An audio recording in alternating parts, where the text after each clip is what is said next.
ಪ್ರದೇಶಕ್ಕೆ ರಾಜಕೀಯದ ದೃಷ್ಟಿಯಿಂದ ಉಲ್ಟಾ ಪ್ರದೇಶ ಅನ್ನೋ ಹೆಸರು ಕೂಡ ಇದೆ.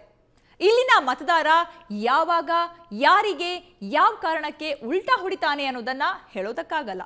ಇಲ್ಲಿ ಪ್ರಮುಖವಾಗಿ 4 ವರ್ಗಗಳಿಗೆ ಸೇರಿದ ಮತದಾರರಿದ್ದಾರೆ. ಅವುಗಳ ಪೈಕಿ 2 ವರ್ಗಗಳ ಸಂಪೂರ್ಣ ಬೆಂಬಲ ತೆಗೆದುಕೊಂಡು ಇನ್ನೊಂದು ವರ್ಗದ ಮತಗಳಿಗೆ ಕನ್ನ ಹಾಕಬಲ್ಲ ಪಕ್ಷ ಮಾತ್ರ ಸಿಂಹಾಸನ ಏರಬಲ್ಲದು.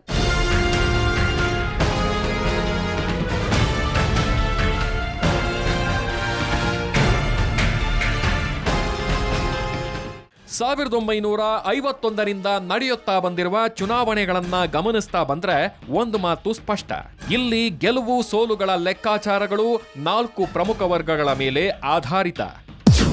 ಬ್ರಾಹ್ಮಣರೇ ಬಹುಸಂಖ್ಯೆಯಲ್ಲಿರುವ ಮೇಲ್ವರ್ಗದ ಹಿಂದೂಗಳು, ಕ್ಷೇತ್ರದಲ್ಲಿರೋ ದಲಿತ ಮತದಾರರು, ಇತರೆ ಹಿಂದುಳಿದ ವರ್ಗಗಳು, ಕ್ಷೇತ್ರದಲ್ಲಿರೋ ಮುಸ್ಲಿಂ ಮತದಾರರು.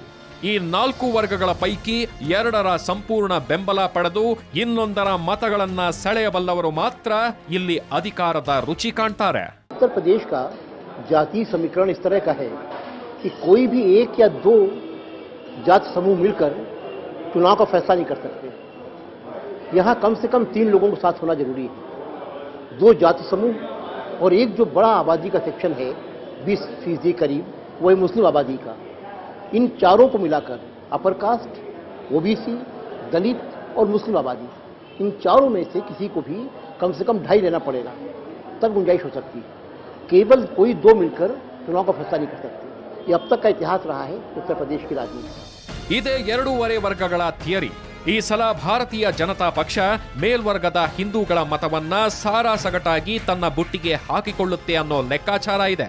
ಅಭ್ಯರ್ಥಿಗಳ ಪೈಕಿ ಪ್ರಚಾರದ ವೈಖರಿ, ಇತರೆ ಹಿಂದುಳಿದ ವರ್ಗ, ಯಾನೆ ಒಬಿಸಿ ಮತಗಳನ್ನು ಬಿಜೆಪಿ ಸೆಳೆಯಬಹುದು. ಆದರೆ 3ನೇ ವರ್ಗ ದಲಿತರು ಇನ್ನೂ ಕಮಲದ ಕಡೆ ಆಕರ್ಷಿತರಾಗಿಲ್ಲ.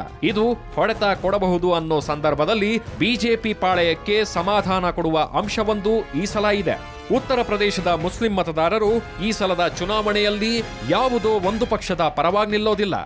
सर, मेरा तो मानना यह है कि मुजफ्फरनगर दंगों के बाद मुस्लिम वोट्स के ऊपर समाजवादी पार्टी का जो पकड़ था वो कमजोर हो चुकी है. आप बिल्कुल सही कह रहे हैं. तो मुस्लिम्स का किस तरफ जाएंगे इस बार? मेरी ये सोच है कि मुस्लिम समुदाय उस प्रत्याशी को वोट देगा जो उनकी नजर में भाजपा को हरा सकता है.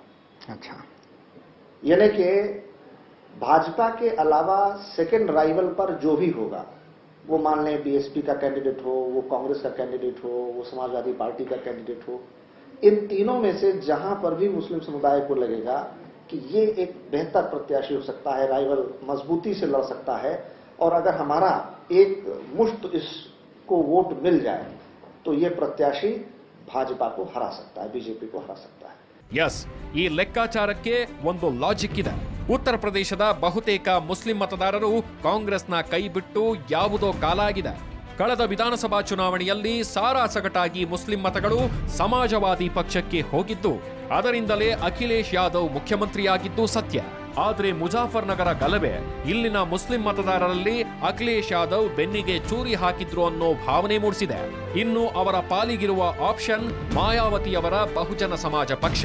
ಆದರೆ ಅದರಿಂದ ಆಗುವ ಲಾಭ ಏನು ಅನ್ನೋ ಪ್ರಶ್ನೆಗೆ ಸಮಾಧಾನಕರ ಉತ್ತರಗಳಿಲ್ಲ. ಅದಕ್ಕೆ ಈ ಸಲ ನಿಮ್ಮ ಕ್ಷೇತ್ರಗಳಲ್ಲಿ ಯಾವ ಅಭ್ಯರ್ಥಿ ಬಿಜೆಪಿ ವಿರುದ್ಧ ಸಮರ್ಥವಾಗಿ ತೊಡೆ ತಟ್ಟುತ್ತಾನೋ ಅವನಿಗೆ ಮತ ಹಾಕಿ ಅನ್ನೋ ಮೆಸೇಜ್ ಮುಸ್ಲಿಂ ಸಮುದಾಯದಲ್ಲಿ ಪಾಸ್ ಆಗಿದೆ. ಮುಸ್ಲಿಂ ಮತಗಳು ಒಂದೇ ಪಕ್ಷಕ್ಕೆ ಹೋಗುವುದಿಲ್ಲ ಅನ್ನೋ ಮಾತು ಬಿಜೆಪಿ ಪಾಲಿಗೆ ಸಿಹಿ, ತಮ್ಮ ಪ್ರಬಲ ಪ್ರತಿಸ್ಪರ್ಧಿಗೆ ಹೋಗುತ್ತವೆ ಅನ್ನೋ ಮಾತು ಕಹಿ. ಈ ಸಿಹಿ ಕಹಿಗಳು ಫಲಿತಾಂಶದ ಮೇಲೆ ಎಷ್ಟರ ಮಟ್ಟಿಗೆ ಕೆಲಸ ಮಾಡುತ್ತೆ ಅನ್ನೋ ಪ್ರಶ್ನೆಗೆ ಕಾಲವೇ ಉತ್ತರಿಸಬೇಕು. ಸದ್ಯದ ಮಟ್ಟಿಗೆ ಪ್ರೊಫೆಸರ್ ರಮೇಶ್ ದೀಕ್ಷಿತ್ರಂತ ರಾಜಕೀಯ ಪಂಡಿತರು ತುಂಬಾ ದೊಡ್ಡ ಮಟ್ಟದಲ್ಲಿ ಬಿಜೆಪಿ ಗೆಲ್ಲುತ್ತೆ ಅನ್ನೋ ಮಾತಿನಲ್ಲಿ ನಂಬಿಕೆ ಇಟ್ಟುಕೊಂಡಿಲ್ಲ. साफ बात यह है कि ये जो लहर है ये मीडिया की बनाई हुई लहर है, जो भाजपा ने प्रायोजित तरीके से बनवा रखी है. उसका भुगतान करने के बाद कोई लहर नहीं है. एक सामान्य चुनाव है जिसमें भाजपा के दिग्गज हारेंगे, ये भी दिखाई पड़ रहा है इस सामान्य चुनाव में. और असली बात यह है कि 80 सीटों में जो माहौल बनने वाला है, कमोबेश चारों मुख्य घटक कांग्रेस पार्टी, बसपा, समाजवादी पार्टी और भारतीय जनता पार्टी, ये लगभग बराबर स्थिति में, इस अर्थ में कि भाजपा के पास ज्यादा हो जाएंगे, 25 हो जाएंगे, बसपा की 20-22 हो जाएंगी, सपा की भी 20 करीब हो जाएंगी, कांग्रेस पार्टी की 21 थी, कम होगी तो 10 से 11 रह जाएगी, मतलब आसपास ही रहेगा। ऐसा कुछ नहीं होने जा रहा है जो मीडिया कह रहा है कांग्रेस पार्टी 5 रह जाएगी या भाजपा पा जाएगी 50, ऐसा कुछ नहीं होने वाला है। ಭಾರತೀಯ ಜನತಾ ಪಕ್ಷ 80 ಲೋಕಸಭಾ ಕ್ಷೇತ್ರಗಳ ಪೈಕಿ 25 ಕ್ಷೇತ್ರಗಳಲ್ಲಿ ಹೊರಗಿನಿಂದ ಬಂದ ಅಭ್ಯರ್ಥಿಗಳಿಗೆ ಟಿಕೆಟ್ ಕೊಟ್ಟಿದ್ದು ಠಾಕೂರ್ ಮತಗಳನ್ನ ಸೆಳೆಯೋದಕ್ಕೆ ಶಕ್ತಿ ಮೀರಿ ಪ್ರಯತ್ನ ಪಡ್ತಾ ಇದೆ ಅನ್ನೋ ಅಂಶ ಮೋದಿ ಅಲೆ ಕೆಲಸ ಮಾಡ್ತಿಲ್ಲ ಅನ್ನೋದಕ್ಕೆ ಉದಾಹರಣೆ ಅಂತಾರೆ ಪ್ರೊಫೆಸರ್ ರಮೇಶ್ ದೀಕ್ಷಿತ್. ಏನೇ ಆದ್ರೂ ಕದನ ಕುತೂಹಲ ದಿನದಿಂದ ದಿನಕ್ಕೆ ಜಾಸ್ತಿ ಆಗ್ತಾ ಇದೆ. ಭಾರತೀಯ ಜನತಾ ಪಕ್ಷದ ಮುಖಂಡರು ಅಭಿವೃದ್ಧಿಯ ಮಾತಾಡ್ತಾ ಮತ ಕೇಳ್ತಾ ಇದ್ದಾರೆ. ಉತ್ತರ ಪ್ರದೇಶದ ಮತದಾರ ಆ ಮಾತುಗಳನ್ನೆಲ್ಲ ಕೇಳಿಸ್ಕೊಳ್ತಾನೆ. ಆದ್ರೆ ಮತದಾನ ಕೇಂದ್ರದ ಹೊರಗೆ ಸರತಿ ಸಾಲಿನಲ್ಲಿ ನಿಂತಾಗ ಜಾತಿ ನೆನಪಿಸ್ಕೊಳ್ತಾನೆ.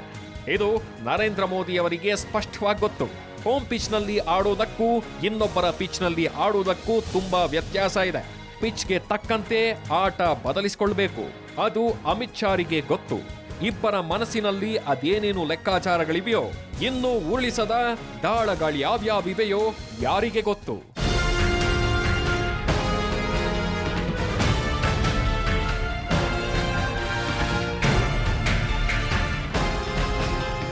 ಕರ್ನಾಟಕದ ಮತದಾರ ತುಂಬಾ ಜಾಣ. ಕೊನೆ ಕ್ಷಣದ ತನಕ ಆತನ ನಿರ್ಧಾರ ಯಾರಿಗೂ ಗೊತ್ತಾಗಲ್ಲ ಅನ್ನೋ ಮಾತನ್ನ ನಾವು ಮತ್ತೆ ಮತ್ತೆ ಹೇಳ್ತೀವಿ. ಬಹುಶಃ ಈ ಸಲ ಆ ಕೀರ್ತಿಗೆ ಉತ್ತರ ಪ್ರದೇಶದ ಮತದಾರ ಭಾಜನನಾಗ್ತಾನೆ. ಆತನ ನಿರ್ಧಾರ ತಿಳಿಯುವ ಕುತೂಹಲ ಇಡೀ ದೇಶಕ್ಕಿದೆ.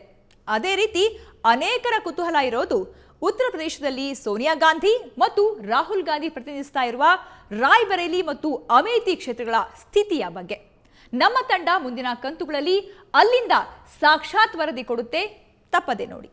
ನೇರ, ದಿಟ್ಟ, ನಿರಂತರ ಸುದ್ದಿಗಾಗಿ ನೋಡ್ತಾ ಇರಿ ಸುವರ್ಣ ನ್ಯೂಸ್.